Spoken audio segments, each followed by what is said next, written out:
Si on compare les principales industries en termes de business et en termes d'investissement, on va constater une chose, c'est qu'on a énormément de perdants. D'accord? Je pense notamment à l'immobilier. 83% des personnes qui achètent leur premier bien ont tendance à ne pas en acheter un second.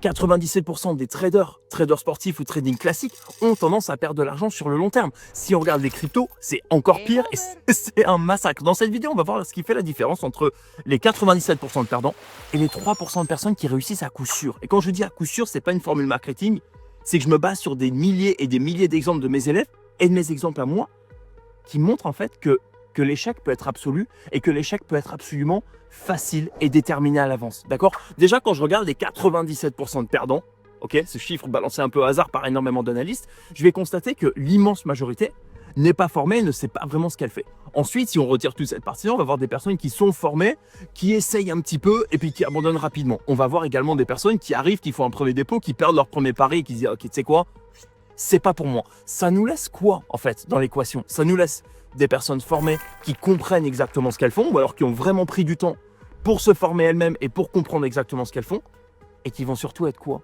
Qui vont être obsédés à 300%. Et c'est ça la différence. C'est ça qui va faire la différence énorme entre gagnants et perdants, entre 97% et 3%, entre le 3% et le 0,2% de personnes qui réussissent à en vivre et qui réussissent finalement à exceller. Parce que pour exceller, il faut être obsédé. Je le dis, je le répète, et c'est difficile à entendre pour beaucoup de personnes parce qu'il y a plein de personnes qui pensent, notamment les personnes qui sont en situation difficile ou en situation d'échec, qui attribuent une connotation négative au mot obsession. Le mot obsession, c'est le mot le plus positif de la langue française. C'est le mot qui va faire en fait que tu passes d'un état de fait dans lequel tu es, dans lequel tu n'es pas forcément bien, à un état de rêve, l'état dans lequel tu veux absolument vivre. Je vous fais cette vidéo aujourd'hui, pas par hasard, d'une villa que je viens de louer à Marrakech qui me coûte à peu près 1000 balles par nuit. C'est pas pour flex. Je suis pas du tout en train de dire regardez ce que je fais, regardez mon oseille, pas du tout. Je suis juste en train de vous dire que j'ai jamais été prédestiné à ça. D'accord? Je viens d'une famille prolétaire. J'ai jamais eu vraiment d'oseille dans ma poche, d'accord? Jusqu'à ce que je commence à être obsédé à faire les choses plus, d'accord? Et à faire les choses plus que les autres et à me donner davantage que les autres. Je prends quelques petits exemples. Quand j'étais en fac, j'ai fait une fac de philo, j'ai un petit peu honte de le dire, mais c'est une réalité. Quand j'étais à la fac, je travaillais plus, je lisais plus, j'étudiais davantage pour avoir toujours un petit coup d'avance. Quand j'ai commencé à travailler en restauration, parce que je me suis dit, ok, c'est bien beau une fac de philo, mais ça m'apportera jamais rien et j'ai pas envie d'avoir un salaire de prof pour le reste de ma vie. Pas méchant pour les profs, c'est juste pas pour moi, d'accord? Tout simplement. Je me suis dit, ok, je vais commencer la restauration. En général, en restauration, les mecs gagnent entre 1004, 1005 et 2000, 2005.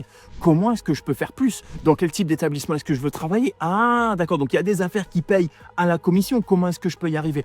En devenant le meilleur. Comment est-ce qu'on devient le meilleur? En étant obsédé et en travaillant plus. Quand j'ai commencé les paris sportifs, en me disant, tu sais quoi? Pourquoi pas? Pourquoi pas pour moi aussi? Parce que c'est pas normal. Quand je vois que le bookmaker gagne toujours, le casino gagne toujours, quand j'entends ce type de formule, j'y crois pas. Moi, j'entends ce type de formule, je me dis, c'est un non-sens absolu. Sinon, personne ne le ferait. Si on avait vraiment aucune chance, zéro, personne ne le ferait. Donc, j'ai commencé à tout tester. Comme un acharné, comme un obsédé. C'est-à-dire que je travaillais en restauration 15 heures par jour. Quand j'avais 30 minutes de pause, je faisais mes études, j'essayais de me placer sur des matchs. Et le soir, quand je rentrais, j'en avais pour au moins 1 heure ou 2 de travail à faire du backtesting, à réfléchir, à rechercher. Obsession. Obsession, ça a créé quoi? Pendant 3 ans, j'ai perdu de l'argent. J'ai accepté de perdre un petit peu d'argent pendant 3 ans. Ça fait 7 ans aujourd'hui, et je fête mes 10 ans là ce mois-ci, ça fait 7 ans aujourd'hui que j'en vis. 7 ans aujourd'hui que j'ai des résultats exceptionnels, que j'ai des résultats plus importants que 99,8% des joueurs. Et encore une fois, je dis ça sans flex, mais je dis ça avec fierté quand même en disant pourquoi est-ce que j'ai ces résultats-là? Parce que j'ai travaillé plus que les autres. J'ai énormément d'élèves qui, pendant 2, 3, 4, 5, 6 mois, galèrent un petit peu, n'arrivent pas vraiment à appliquer les stratégies, ont tendance à être un petit peu retenus par ce qu'ils faisaient avant.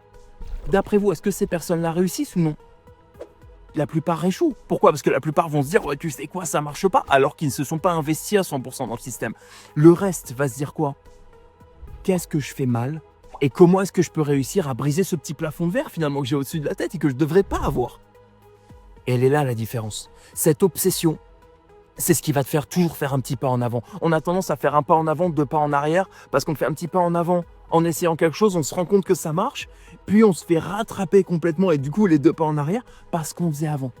Et c'est ce qui explique qu'il y a autant de perdants. C'est pour ça que je vous fais cette vidéo aujourd'hui, c'est pour vous dire, si aujourd'hui vous êtes perdant, quelle que soit l'industrie dans laquelle vous êtes, parce que cette vidéo elle est pour toute l'industrie, c'est pas grave, parce que ça dépend que de vous. Si vous êtes obsédé, Si vous aussi, vous réussissez finalement à vous dire pourquoi pas moi. Si vous voyez des vidéos de gamins aujourd'hui sur Internet, sur YouTube, sur TikTok, peu importe, avec des lambeaux, avec qui flashent le oseille, les mecs ont 16, 17, 18 piges.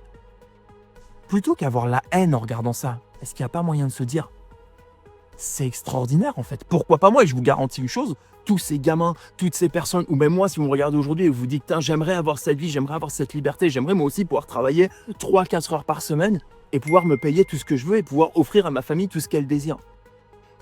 C'est pas une question de talent, c'est une question d'obsession. Et encore une fois, on voit énormément la différence entre talent et travail.